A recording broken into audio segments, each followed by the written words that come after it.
Spiritual intimacy हमारी and तक रहती है, क्योंकि स्पिरिचुअल इंटीमेसी क्या है, जहाँ पे ईगो नहीं है, ये बॉडी बेस्ड नहीं है। स्पिरिचुअल इंटीमेसी जो है कि आध्यात्मिकता पे, कि आप दोनों का ये जीवन को देखने का लाइफ पर्पस क्या है, कि आप अपने आप को, खुद को कैसे देखते हैं, कि आपकी ग्रोथ कैसे हो रही है। क्योंकि स्पिरिचुअल इंटीमेसी क्या है, जहाँ पे ईगो नहीं है, ये बॉडी बेस्ड नहीं है। क्योंकि अभी फिजिकल, इमोशनल, ये सब क्या है, एक बॉडी की नीड या वांट्स है, डिजायर्स है। बट स्पिरिचुअल इंटीमेसी सबसे लास्ट और बहुत गहरा है, क्योंकि यहाँ पे कोई भी ईगो नहीं है। यहाँ पे जैसे हम बोलते हैं ना कि एक सोल टू सोल कनेक्शन होता है, कि आप जानते हैं कि मैं भी वो एक आत्मा हूँ और दूसरी भी वही आत्मा है। और उस सोल मेट जो हम बोलते हैं कि ये हमारा सोल मेट है, क्योंकि सोल मेट हम क्यों कहते हैं, क्योंकि हम दोनों एक आत्मा के स्तर पर जुड़ गए हैं।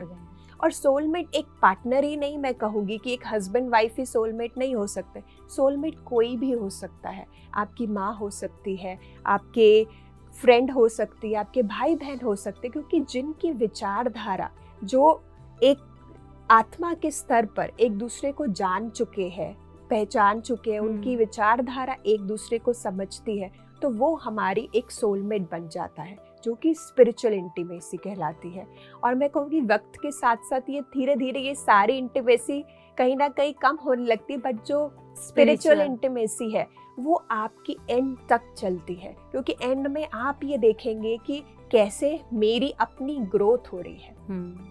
और सब अपनी ही ग्रोथ के लिए, कि हमें लगता है कि अगर हम ग्रो करेंगे तो दूसरा जन भी हमें समझ पाएगा और मैं खुद को समझ पाऊंगी। क्योंकि ये यात्रा जो है, चाहे कहानियाँ अलग अलग है, पर सबकी कहानी यही है कि खुद को जानने की, अपने आप को समझने की, कि मेरे अंदर क्या डर है, किस पे मुझे काम करना है, कैसे मैं रिश्तों को और बेहतर बना सकता हूँ। तो ये स्पिरिचुअल इंटीमेसी हमारी एंड तक रहती है, पर हम पहले शुरुआत फिजिकल से शुरू करते हैं। क्योंकि फर्स्ट हमारी भौतिक नजरें सबसे पहले फिजिकल इंटीमेसी देखती है, कि कैसे वो दूसरा जन दिख रहा है, उसका व्यवहार कैसा है, क्या उसकी फीलिंग्स हमारे साथ मैच करती है, हमारा लाइफ पर्पस क्या है, जीवन को देखने का तरीका क्या है, फिर आध्यात्मिकता आती है। बट अब जैसे अब वर्ल्ड इतना कॉन्शियस हो रहा है, अवेयर हो रहा है, तो अब हम स्पिरिचुअल इंटीमेसी को सबसे ज़्यादा वेटेज देते हैं, कि जीवन को देखने का लाइफ पर्पस या अपने साथ बैठने का, अपने आप को सुधार करने का, वो सबसे इम्पोर्टेंट माना जाता है।